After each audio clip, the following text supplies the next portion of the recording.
Hello and welcome to Unramblings, a podcast about stories and storytelling. I'm Mark. And I'm Charlene. And we're back! We've been working some things out. We're coming to you from currently the inside of our closet. We're hoping that this is going to be a slightly better sound quality in here, so we'll see how that goes. We're also recording for the first time on my new laptop, so hopefully that will also help, maybe? We'll see. And not the antique refurbished computer that I got from a friend for free, or for helping them move. Years ago. Like 2 years.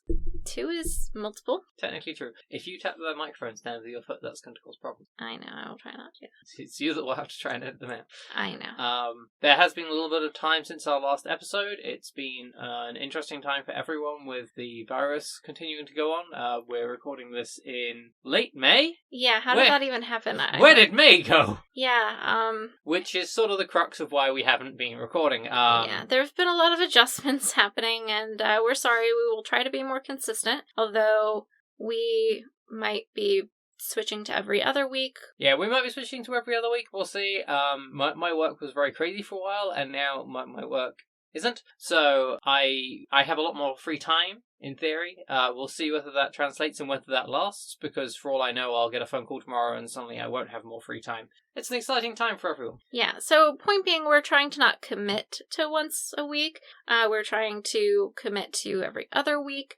If we are able to do more than that, then that'll be awesome. And we are trying to think of maybe some other ways to engage on storytelling discussions in our off weeks in a way that maybe takes less time. We'll see. Just keep an eye on our Facebook page and we'll keep you posted. So with everything going crazy, we had replanned our schedule a little bit to do some lighter topics in general. We've been doing a few of those. This one is one off of our original schedule, and it's a really light, fun one. It's Glengarry Glen Ross, the adaptation from the David Mamet play. For people unfamiliar with British humor, that was a joke. It's not light or cheerful at all. It is if you're a sociopath. Right. Which is statistically a pretty small proportion of the population. So I mean, you never know. It could be a statistically relevant portion of our listenership audience. Maybe. I think that's unlikely, though. We will fairly obviously be spoiling the entirety of the play/film. We'll get into why I'm just saying / there later. Let's see. Brief summary of work. Oh, this is my job, is it? Why is this one my job? Because you read the summary recently. You didn't expect me to have a logical reason, did you? So Glengarry Glen Ross is a play that follows a group of salesmen/conmen as they try to sell parcels of land that don't really have a huge amount of worth to people who don't really have a lot of money. So in the film version, the conceit is that at the start they are in a position where there's a sales competition going on, and the person who is highest in the sales will get a Cadillac, but the people who are the bottom two of the four salesmen will get fired.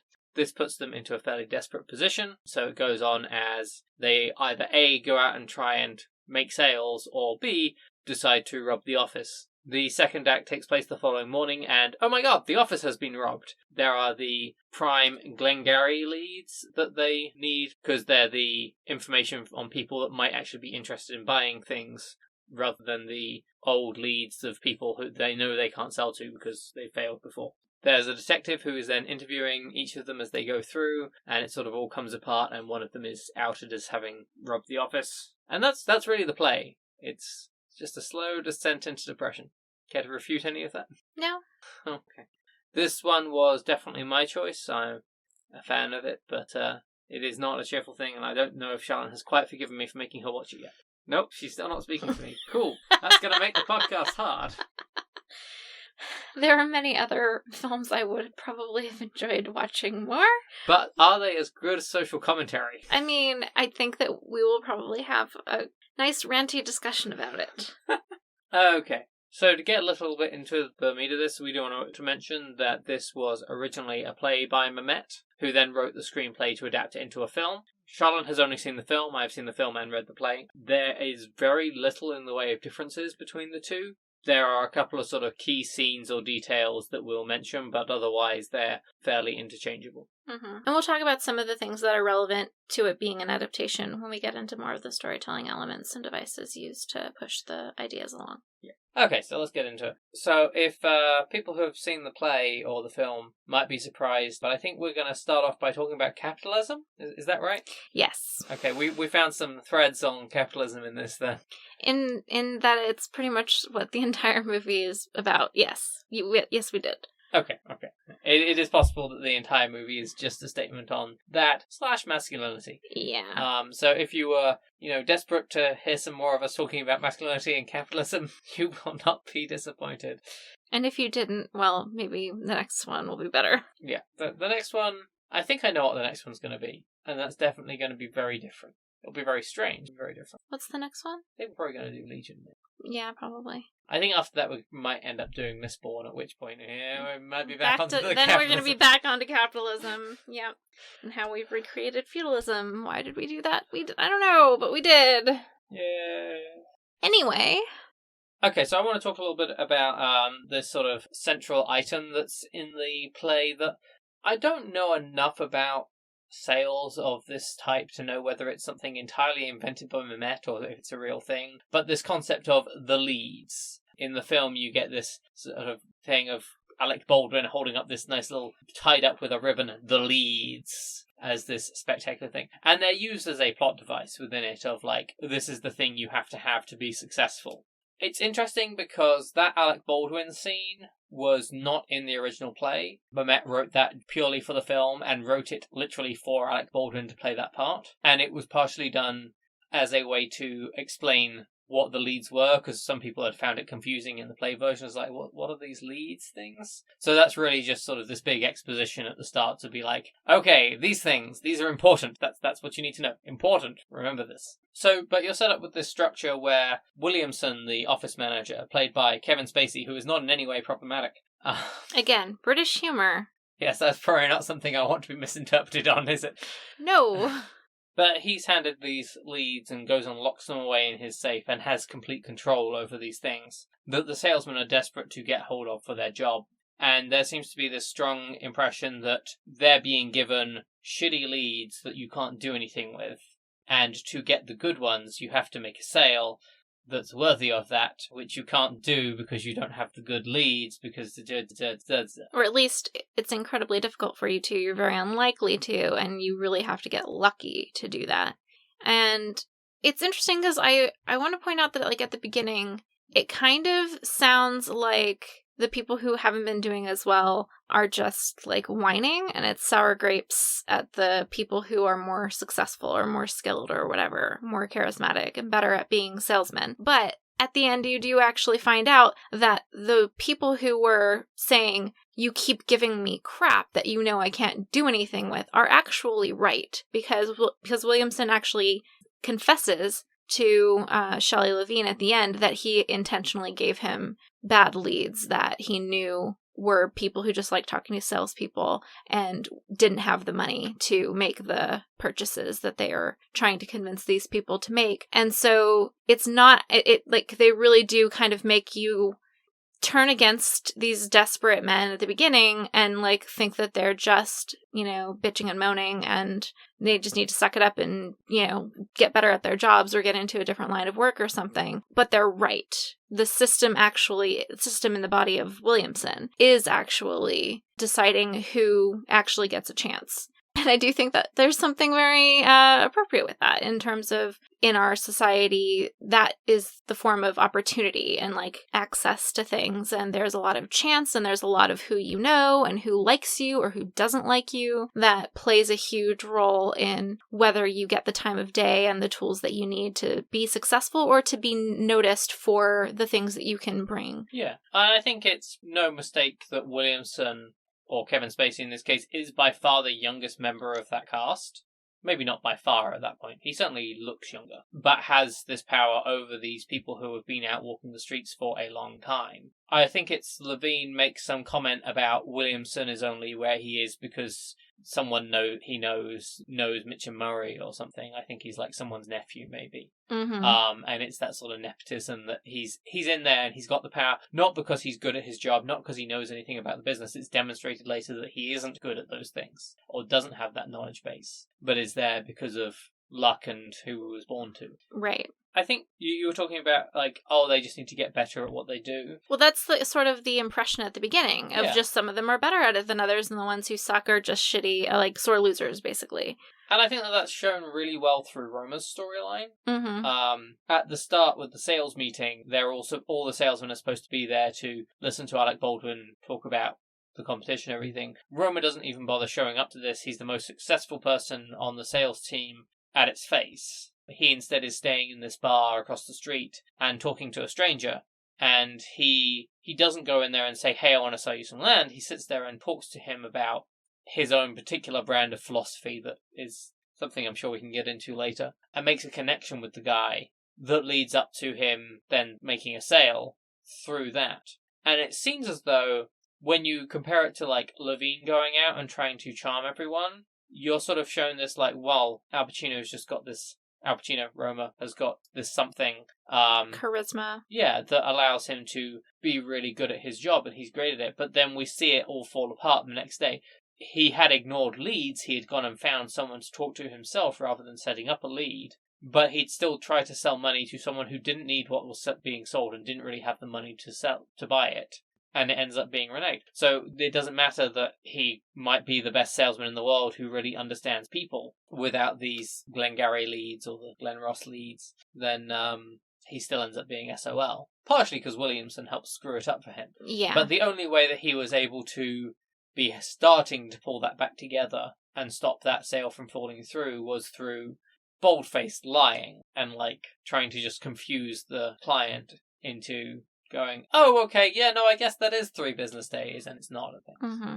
But I think that works as an interesting parallel to Levine's side of things, where he's shown as being sort of bumbling and a little bit snivelly and desperate, and he eventually makes a sale, and it falls through, and it's a very similar reason. He sold something to someone who didn't have money to pay for it. Yeah. The whole thing, it's very much like an entirely pointless enterprise. Like, nobody needs this service. It is a made-up enterprise to funnel money from people who already don't have enough money to people who don't actually need more money.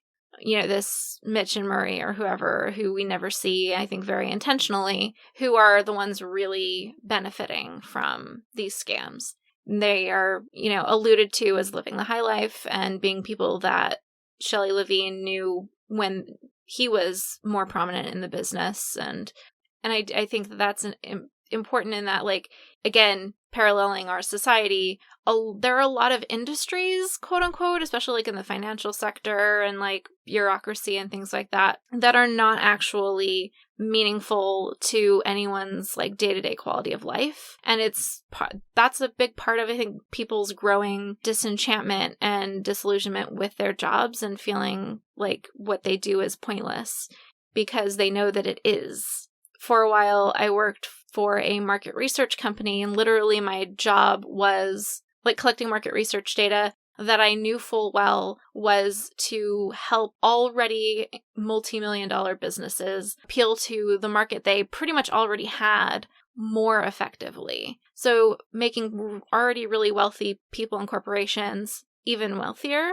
And I've got to tell you, that's not a particularly fulfilling line of work, at least not for me. And I don't think I'm alone in that. I think a lot of people have decided either to leave stuff like that to try and find some work that's meaningful, or have concluded that they're never going to feel meaningfully fulfilled through their work and have to find it through other means. But this is exactly that kind of sector. You know, if nobody were allowed to sell prospective shares in Florida plots that no one cared about, people would still eat and have electricity and go to school and learn things and invent things, and we would still have a society. People's quality of life would not be diminished by the lack of that industry. Right. I know I've just said that in a much longer way, but... Well, no, I think that you illustrate it well. And I think that the whole Mitch and Murray and Jerry Graff thing is interesting. The competitor, Yeah. Jerry Graff. Who had been, I think, working for Mitch and Murray and went off and set up his own business. Because you have these two sides of the Mitch and Murray thing, is that I think Romer and Levine both are annoyed with Mitch and Murray, but are in a position of, like, they respect them and sort of want to be in that position themselves. Like, that's something they're aspiring to, and through hard work they can try and get there. And then you have the other two salesmen, Moss and Aronow, who are having a very different conversation where they're like, I think the phrase "fuck Mitch and Murray" comes up because they're saying, okay, but these guys are buying these leads that we may or may not get, and then when we go out and bust our asses, they take 90% of what we make.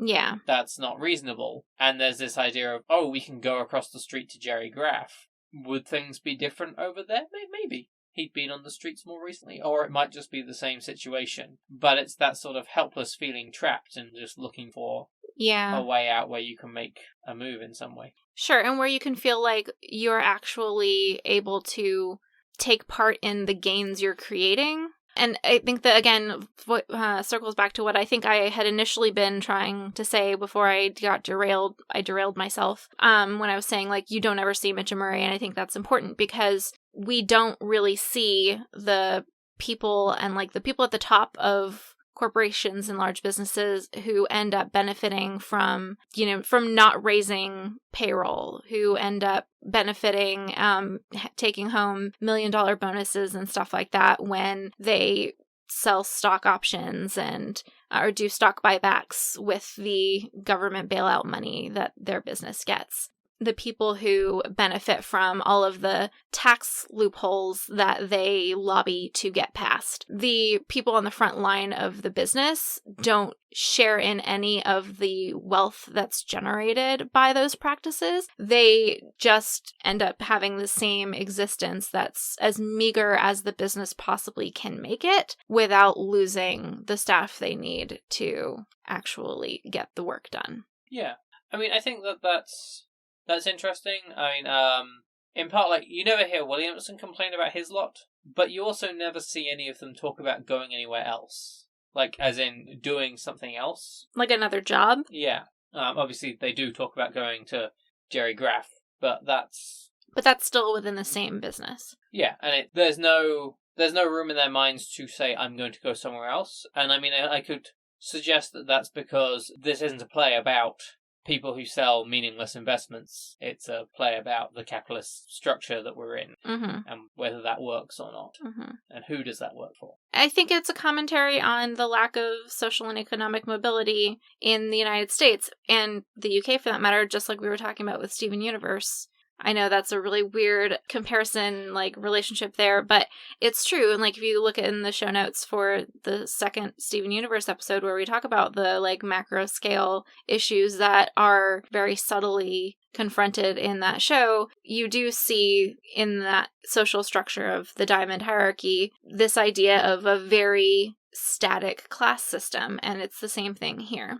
You can't just decide to not be on the bottom. And we tell our citizens that they can because it's hope and it's an incentive to keep working to line the man's pockets, like, pretty literally. It's the modern day, like, where feudalism had, oh, your afterlife will be so much better. We have, oh, but you might make it and, might break through and become a multimillionaire sometime. So it behooves you to do everything you can to make the life of a millionaire great so that when you're a millionaire, it's great for you. You don't want to tax billionaires because then when you're a billionaire, you'll have to pay tax. Right. When the fact is that economic and social mobility have been incredibly low the past few decades in this country. And again, you can look at some of those. We can link some of the same stuff in the show notes here, too. But I think it's really about that. The point is not that it sucks being a salesman. Yeah. I think we're going to fairly quickly move on to talking about how they achieve some of the stuff that we're talking about in those messaging. I think we do want to talk a little bit about corruption, though, and how that's represented in the film. You made some good points about that before when we were talking. Well, when we were talking earlier, like, on this recording, and I was saying, we do find out that it's not that the people who haven't been performing as well, just aren't as good or whatever, like, that they're right that Williamson has been engaging in really preferential treatment, and it's the opposite of preferential treatment. Whatever that is, giving people he likes good leads or better leads, and giving the people he doesn't like the shitty ones that he knows are, worthless. And so that's definitely corruption in terms of you're not really giving everyone a fair chance. You are deciding to benefit the people that you like.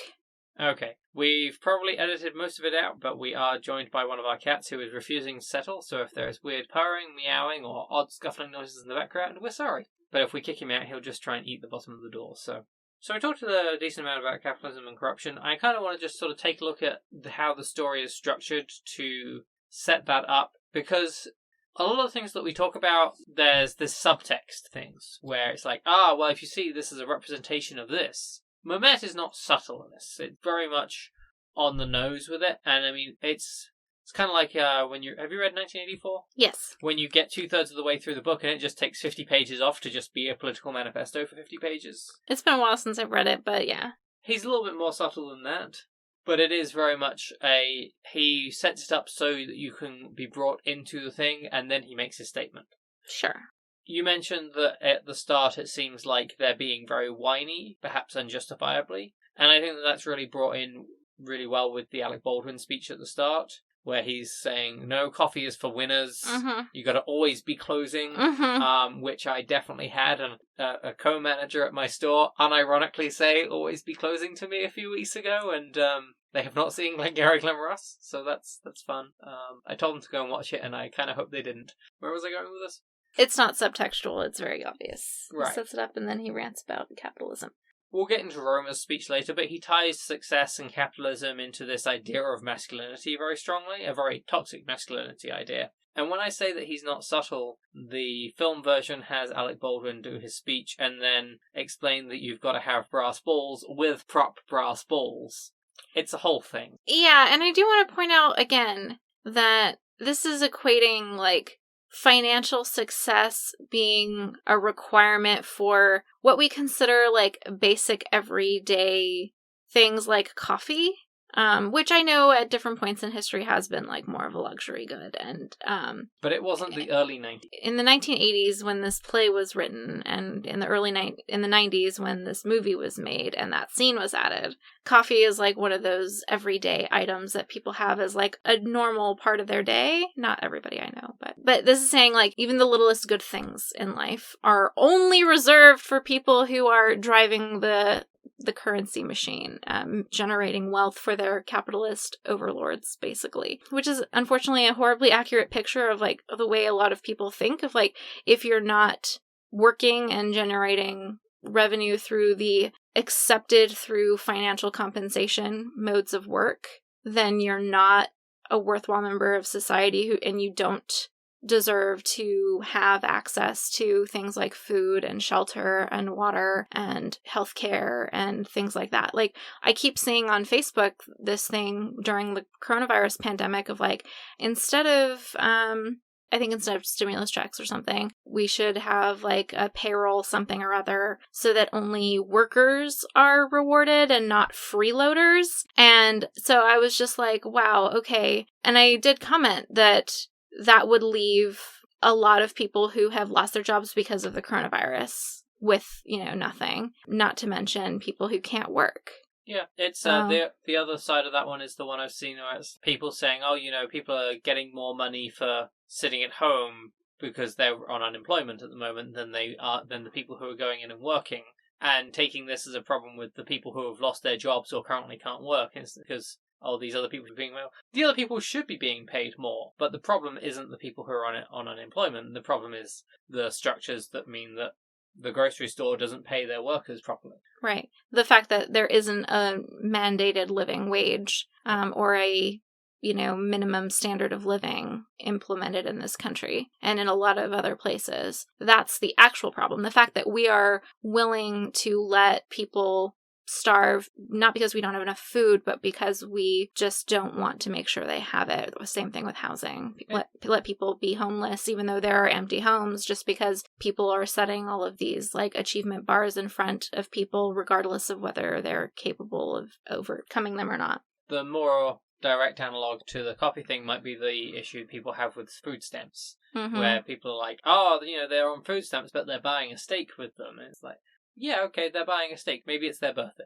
Maybe they're allowed to have nice things even if they're on food stamps. And you get people who are like yanking things out of people's carts because they don't think that they should be buying with this, that, and the other. Yeah. So the whole thing. Anyway. But I do think that scene just sort of illustrates that, idea that you have to earn everything, even stuff that should be considered a part of human dignity. Yeah. Like the fact that, in the movie at least, Shelley Levine is trying to take care of, like, a child who's in the hospital, and nobody seems to care about that when it comes to his job security. But you were talking about the subtext and the rant, and it's not subtle with it. But yeah, so that speech is where we're brought into it with this... These people have got to go out and make money. That's just their jobs. What are they doing? Sort of thing. Like, why are you not all winners? In quotes. And they're all kind of indignant about it. Is Alec Baldwin's character an asshole? Yes. Are we supposed to... Who are we supposed to side with there? I think that you're right that it does set them up as, like, they're going, well, we can't do anything. We've got no good leads. They're just being kind of whiny. But then it does take us on a journey through with Levine. You see him go out and do his damnedest to make a sale, and you see that, like, these people aren't actually interested, and then does make a sale, but to people who don't have any money. And then you have the Moss and Aronow story. I really hope I'm getting that name right. I don't. I am. Where they go out and try and make a sale. We don't see it. We just hear their report of it, but it doesn't seem to go well. But you can see that they're not... Like, there's a lot of whining, especially from Moss, but there's a lot of more critique, perhaps more from Aronow, on how the system that they're working within doesn't work for anyone. Right. And it is really interesting because that's the only part of the entire movie where it's actually explicitly acknowledged that what they're doing is unethical, not just hard or stupid, like that they're actually defrauding people or at least misleading people into making pretty shitty investments. Like it might be legal, but it's still unethical is essentially, and I'm not even really clear on the legality of it. Like it sounds like it's questionably legal. Well, there's the point at the end where Roma's client Link is like, oh yeah, my wife wants to call like the state attorney, and Roma was like, no, we don't need to do that. No need to. So yeah, the legality is probably kind of muddy there. Yeah. Say more about it. Well, because Aronow is the one who says, like, it's not right to the clients. Yeah. During that conversation with Moss, where Moss is ranting about how it's a dead end and it's not fair to them for them to have their feet held to the fire at this, like, where they have to make a sale today or they lose their jobs. And he's complaining about that. It's like, he's doing the, well, what about me and what about us? And Aronow is like, yeah, nobody's winning here. This is bad for absolutely everyone this business touches, except for whoever is getting the money funneled to the top. But yeah, it's bad for us and it's bad for our clients. And Moss has like a sort of like, well, yeah, sure, the clients, but back to us. Yeah, very much. Like he does not care, and I think there's a certain amount of mental gymnastics that you have to do if you're in a job like that, and it's not unlike the mental gymnastics that we, including us, do when we decide to eat meat, when we know that other animals are alive and sentient and feel pain and compassion and bond with other creatures and live lives of suffering in industrial farming. And I'm not trying to like make everyone be vegan, but I'm also not trying to make people at least be aware of that and help and maybe let those awarenesses maybe influence some of your habits. But we all engage in a lot of self-deception to do things that we know on some level are wrong. And I think it does take a certain amount of fortitude to acknowledge that you're doing something that's harming other people. And that's what he does. And he's the only one who does that. And it's why, while I don't like anybody, I find him the most likable because he at least acknowledges that he's doing something that's not ethical. Yeah. It's interesting that you don't see his and Moss's sale because he also always seems slightly confused by what's going on around him. And I'd be interested to see how he, like, would be written as a salesman in that role. Yeah. I don't know. Like, I think his catchphrase is, wait, what? Maybe he's just one of the ones Williamson likes. There we go. So by the time we get to the end of the film, though, a lot of that sort of whininess is removed. You have both Roma and Levine coming in triumphant in their own ways. Roma's coming in and going, hey, like, you know, I'm at the top of the board, I win a Cadillac. Mm-hmm. And Levine's coming in and saying, like, oh, you know, I'm up on top of the world. Roma's going, hey, we should work together, we're both so great at this. And you do see them work together on a little bit trying to defraud someone. And they do work well together. Levine is not the incompetent person he's been made out to be. He can pick up on what's being laid down. He can do his con man bit, which I think removes a lot of the idea of them as, like, just not trying or just being bad. They don't just need to get good. Mm-hmm.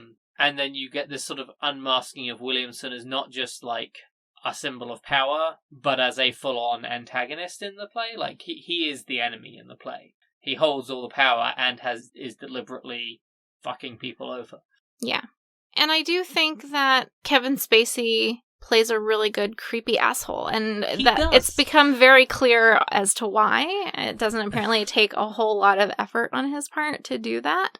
All of the scenes that include him are very uncomfortable.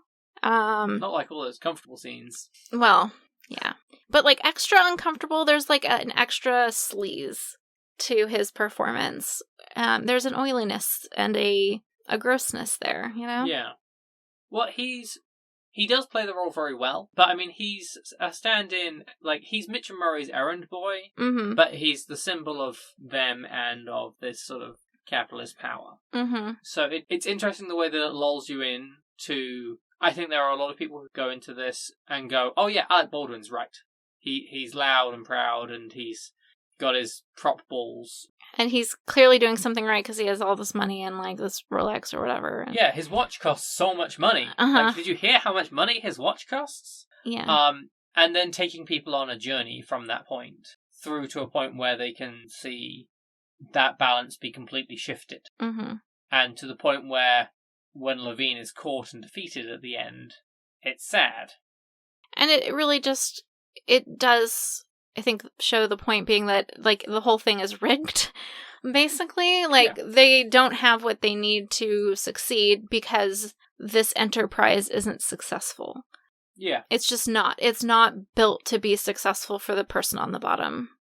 Yeah, and I mean, we can believe that you can trick your way in, like, by being a terrible person to people like James Link, you can get yourself $84,000 on the board. Mm-hmm. Remembering that Roma's taking away maybe 10% of that. Right. And he is the most successful person there. But if the person handing out goods isn't on your side at all, then even that becomes impossible to you. Yeah. I mean, Levine comes in triumphantly explaining how he sold the Nyborgs $80,000 worth of units. They can't afford that. He knows they can't afford that on some level. Like, if they had the money, they shouldn't be spending it on an investment property that's worth nothing. So, while we feel sympathetic towards Levine for some reasons, what he's doing is not good. It's just what he has to do to look out for number one. Or at least it's the only way he knows how to do that. Because, Sure. like, he's older, he's probably near retirement age, if not past it, and has been doing this for so long, and he doesn't really, I think, see any other option for a job or career at this point, and has a daughter in the hospital, at least in the movie, not in the play. Yeah, and that is worth noting that was something that was added into the movie to make him a more sympathetic character, was these phone calls with the hospital about the fact that his daughter's in the hospital and he needs the money for his daughter because the American health industry is a thing and it's terrible and has been terrible since the 90s at least. Right. So it's, I think that circles back again to that feeling trapped. Like, you can't just decide to do something that is better because it's not about the role of salesperson in a shitty, fraudulent enterprise. It's about the role of being a peon in this larger class system, and you can't just decide to do a higher class job. Yeah. Because there's a whole lot of gatekeeping that keeps people from doing that, like college and higher education than college, and knowing people who know people who hire in more well-paying roles, which involves already being connected to wealthier people than people in higher strata than yourself, etc. So yeah, I think that kind of just ties right back to that. Yeah. Well, is there more you want to say about capitalism in particular, or have we sort of drained that well? I mean, I think it's all pretty on the surface. Like, you know, it's a very thinly veiled allegory, basically stating that capitalism sucks for the people on the bottom and puts a lot of people in positions where they have to do things that they don't want to do or don't think are right or have no option to advance in society and, like, you know, achieve the American dream unless they already have some privilege in the form of luck or connections. Yeah. I think that it's a nice moment at the end of the film. Not a nice moment, but a nice moment for a comment on capitalism and stuff. Is that the place has been robbed and completely turned over. And like everyone's concern is primarily about money and not what's happened and is everyone okay or anything. But they took the phones from the desks, and as they're doing their conversations and everything... Right. New phones are being plugged in. Right towards the end, like, there's a guy going around plugging in new phones, and, like, Roma does not acknowledge the guy plugging in the phones at all, and then just, like, picks up the phone and starts making calls again. Aranel is there, picking up the phone, making calls again. Like, it ends on a shot of Aranel making those calls. Meanwhile, like, there's a detective in the next room interviewing everyone, and there's just, like, a mess everywhere, but it's just right back to work straight away. Mm-hmm. No recovery time, nothing. And that's interesting right now when we are experiencing a massive social disruption, and despite the fact that the dust has very much not yet settled, and we don't know all of the details about, like, maybe this was someone who had a grudge against someone who worked at the business. They don't know. They haven't figured it out yet. So it could be dangerous for any of them to be there, but nobody has done that work yet, and but they're like, nope, you better get back to work making us money. Us being Mitch and Murray, or whoever is at the top of your own particular corporate behemoth. Should very much be no, everyone just sort of take the day off, we'll get this tidied up, we'll work out what's going on, and we'll get back to it in the future. Yeah. So I did want to, I know that it's partially just, our tropes at this point, but it's a David Mamet play, and I think we would be remiss not to at least mention gender for a moment. Mm-hmm. We've talked a little bit about Alec Baldwin already, and there is... The majority of Roma's lines in Act 1 are we'll generously call it a philosophical discussion with Link. It's very much one-sided, and it is largely him talking about a general sexual conquest and how great it feels to go to the bathroom sometimes. Which is sort of set up as how he connects with Link and why he's successful. But I think it also is how he's keeping Link off balance, and in a position where Link feels that Roma is cooler than him, basically. You know what I mean? Yeah. It's like, oh, this guy is so confident. He's willing to talk to me, a relative stranger, about sex and really intimate things. And, like, it's just so confident. And, like, he has no shyness at all. And, like, a lot of people do equate confidence with success and competence. And so it's like, oh, well, you're so confident. You must know what you're doing. I should trust you. And I think that's a big part of it. It's a big part of his bluff is that he is going so deep with this dude he does not know. Yeah. But it also makes Link a little bit uncomfortable, and that puts him in this sort of subservient role trying to prove he's cool to Roma. Yeah. Yeah, that's very fair. So I did just want to mention on that. So what were you trying to kind of angle it might be sort of a masculine solidarity thing, or no, just the fact that I think that Roma is presented as successful in the play, and I think that's very much tied to masculine symbolism. Sure, in that he does talk about sexual conquest and things like that. Nobody else does. Nobody else has a need to, but he is written to talk about that. Yeah, that's true. So, what do you think about the women in the play?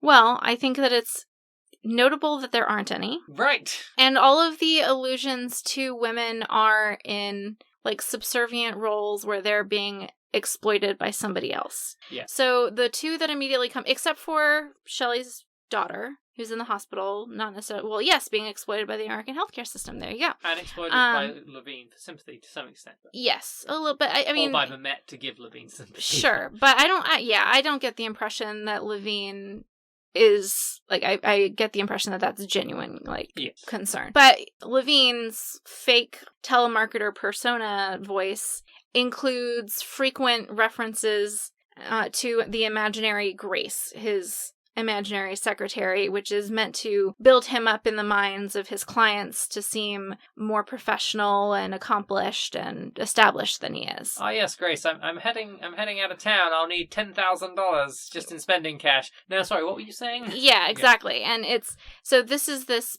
imaginary woman who's being made up to make this man look better, more successful enough to be paying a secretary. And so there's that. There's Grace. And I think it's notable that that is a female person because it's a predominantly female role, particularly in the 80s, of, your phone answering role of your assistant, your secretary, or whatever the role was going to be called, front desk clerk. But it doesn't have to be. Anyone can do that. And then the other one is the imaginary wives of all the clients, because it very much seems like all of the leads are men, and it's reiterated that you have to get the client and their wife to sign at the same time, or the deal won't go through. I guess because this is a very tenuously legal enterprise, it's not legal. If it can be challenged, it can be overturned. They can get the deal thrown out.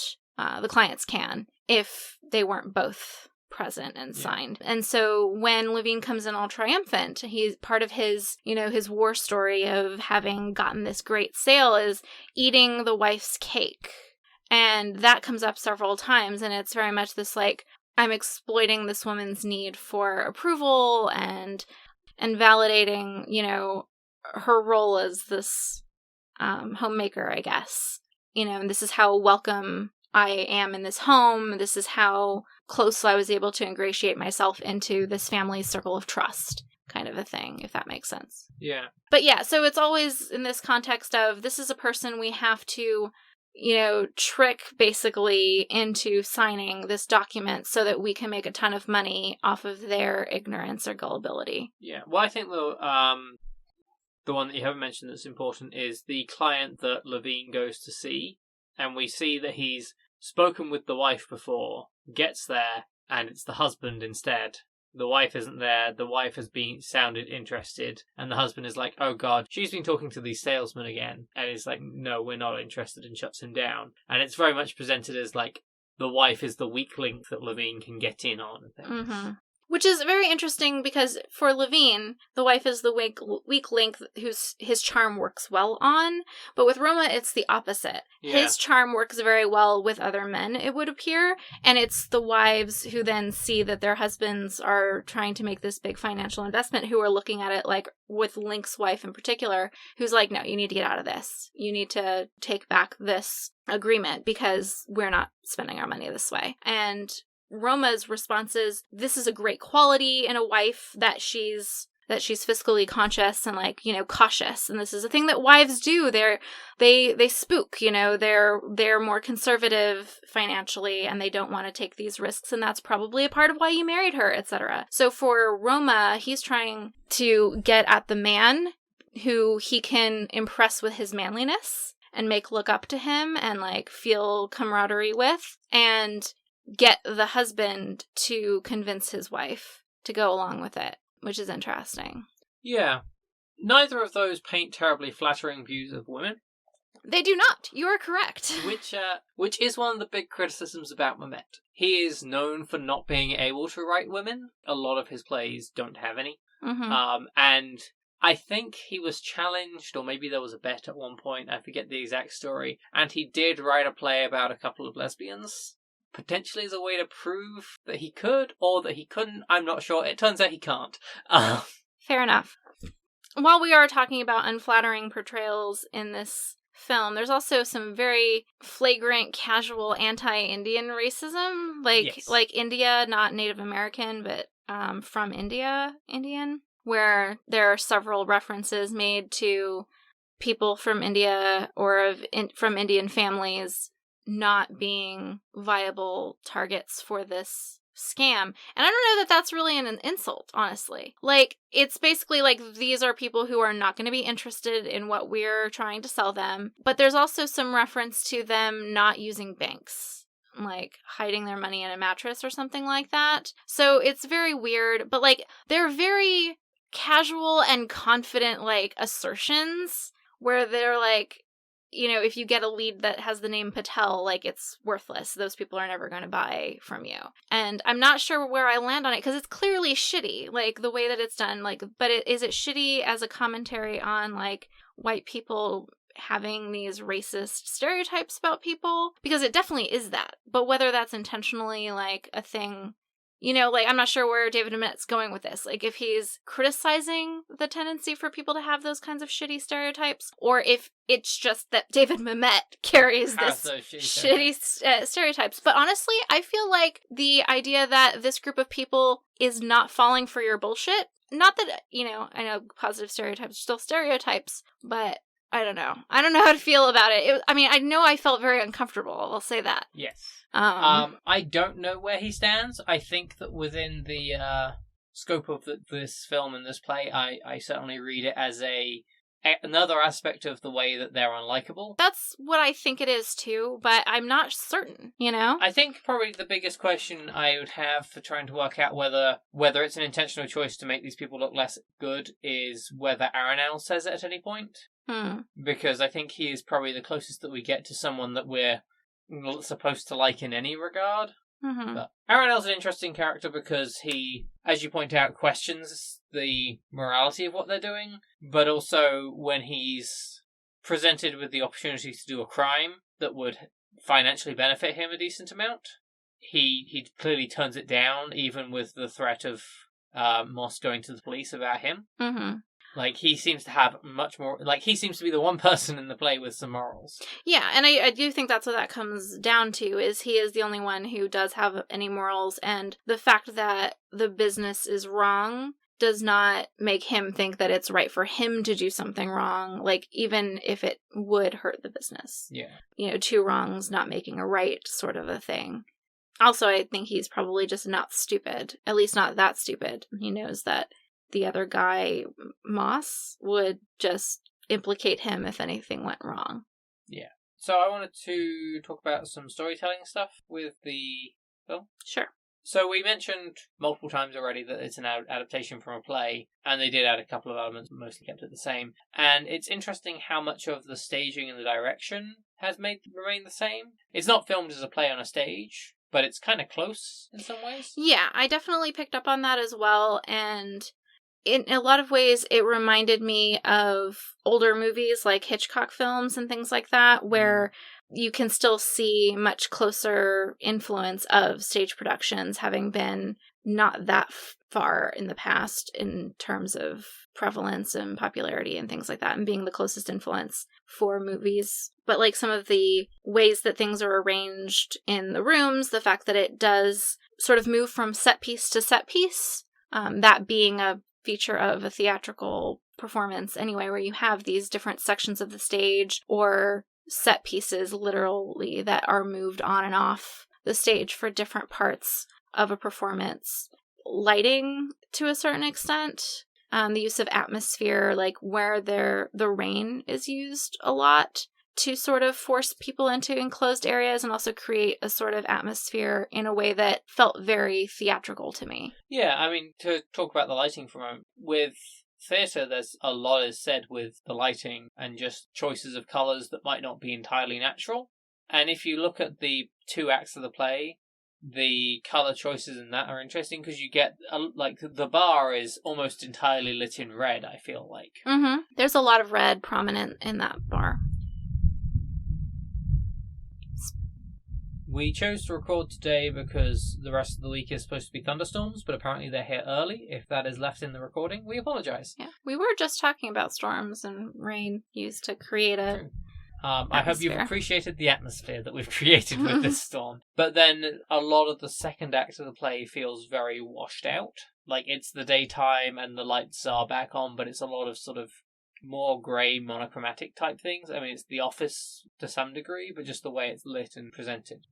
I think what I noticed the most about, like, sort of the set design elements and what they're sort of bringing to the entire thing is this sense of dinginess, and like I think that aids with the sense of how corrupt and gross the whole thing is, and just how unclean it literally is. That it's contaminating everything. about these people's lives. And I think that is intentional in terms of like the way that these kinds of ways of thinking and these kinds of structures are infecting all aspects of our lives and making it harder to enjoy or appreciate simple things and human connection by sort of trying to commodify everything and figure out how to make everything profitable for somebody.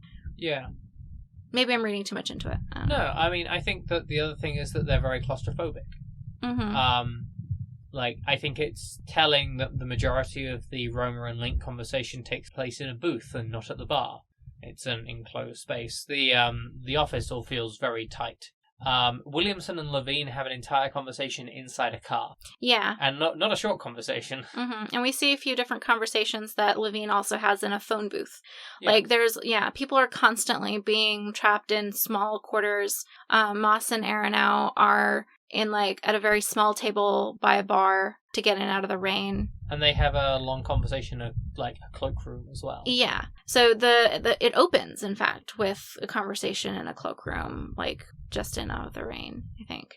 In a bathroom. It opens with a conversation in a bathroom. It's phone booths and then a bathroom. Yeah. So from enclosed space to enclosed space. And not just enclosed space to enclosed space, but dingy enclosed space. A car back seat, a public phone booth, public or office restroom, and grubby bar, etc. Yeah, and I think it's interesting that you get all of these like little spaces where people are trapped, and then you have Williamson's office, which is clearly a larger space, but is kept mostly off screen. Mm-hmm.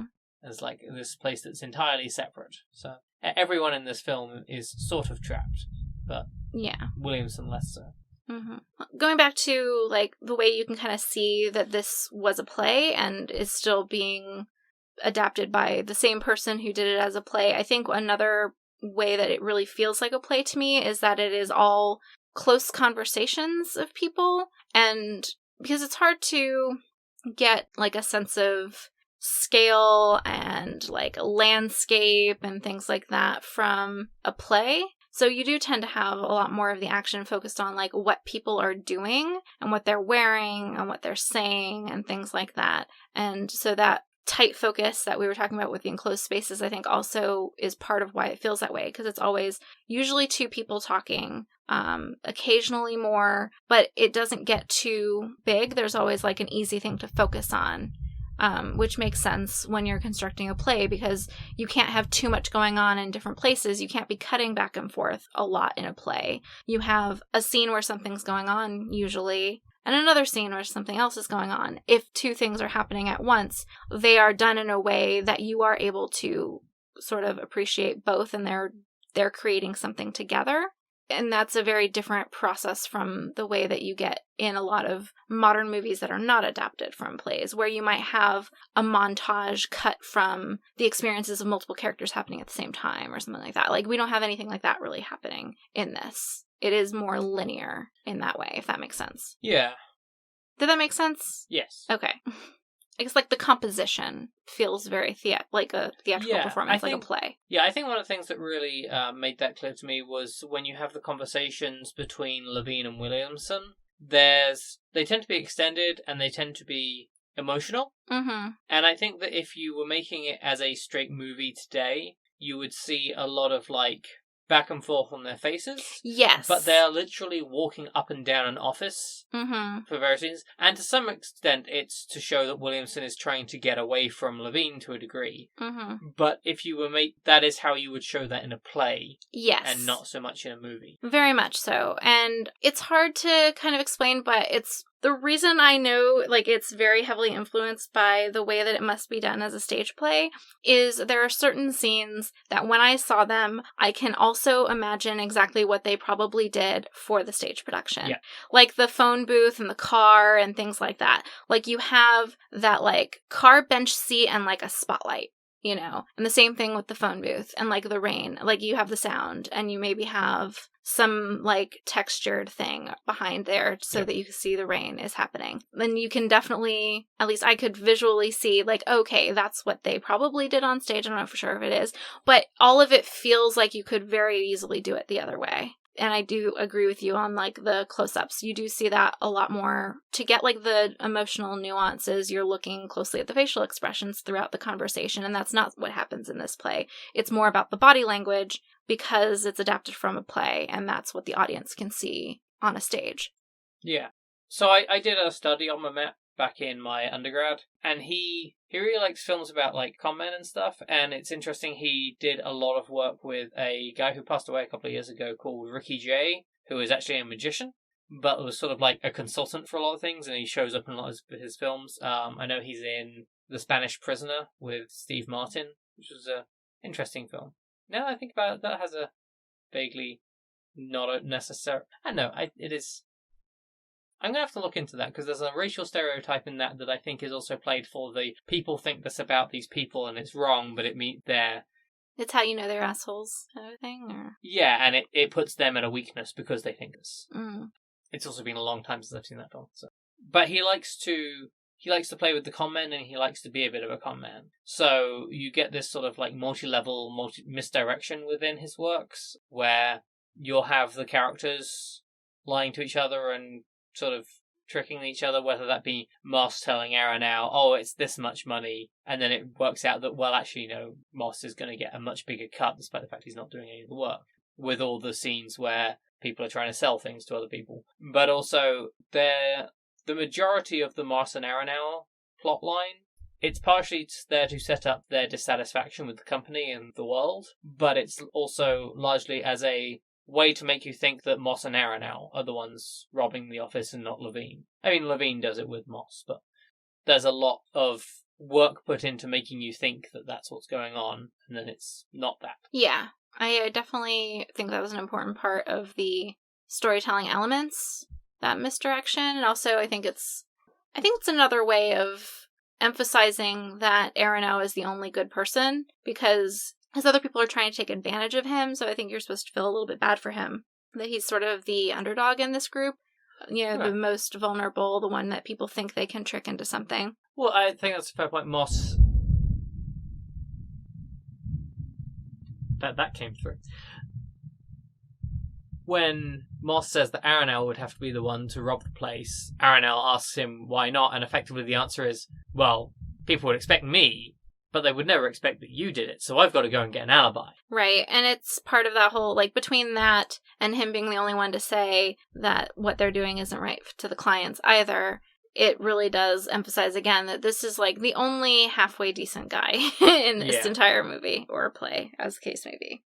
I think there's also some misdirection with Williamson, where, like, he insists, up and down to Levine and the other guys that he doesn't have any control over who gets what leads, and that, he just gives them the ones that Mitch and Murray give him to give to them, and then, of course, at the end, you find out everything. You find out that Levine's the one who stole the leads, you find out that Williamson does have a lot more control than he was letting on, like, he was using Mitch and Murray as a shield so that they wouldn't be mad at him when they failed. But he actually was having a huge impact on how successful they were, how much of a chance they had. And yeah, that's all part of the same thing, I think.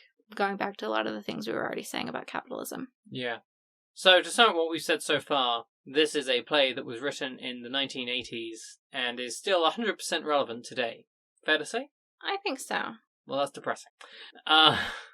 In terms of its message about capitalism, yes. I think that we have gone over the main topics we wanted to cover up to now. But I think the big question is, what is this work saying about the relationship between capitalism and masculinity? Because you kind of opened with the idea that it's treating them as the same thing or as closely intertwined, but I don't think we really got into that, so I'd like to explore it as our big question. Like, what is that relationship as seen through this particular work? I think that at a base level, Mamet is saying that the two are fairly directly intertwined in theory. As I said, like, Roma is very expressly masculine in a lot of ways, and is also presented as being the most successful member of this capitalist enterprise.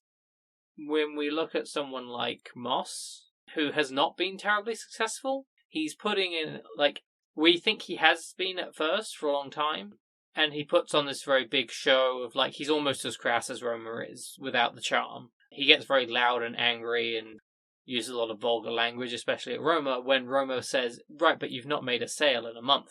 And he seems to take that as attack, not just on himself, but as his masculinity and sort of a tie between going from success in capitalism to being a successful masculine figure to being able to provide for yourself and others, which I think then we see very clearly with Levine. The choice to add in a ill relative in a hospital as a way to garner sympathy for him, fairly obvious. I think the choice to make it a daughter that he's trying to provide for as a father and is failing to makes it a stronger connection there. Where would the characterization of Williamson as effeminate and like attacks against him, implications that he's gay and things, fall under that umbrella? Because I think that definitely recurs through the movie, if I'm not misremembering. It does come up a couple of times, I think.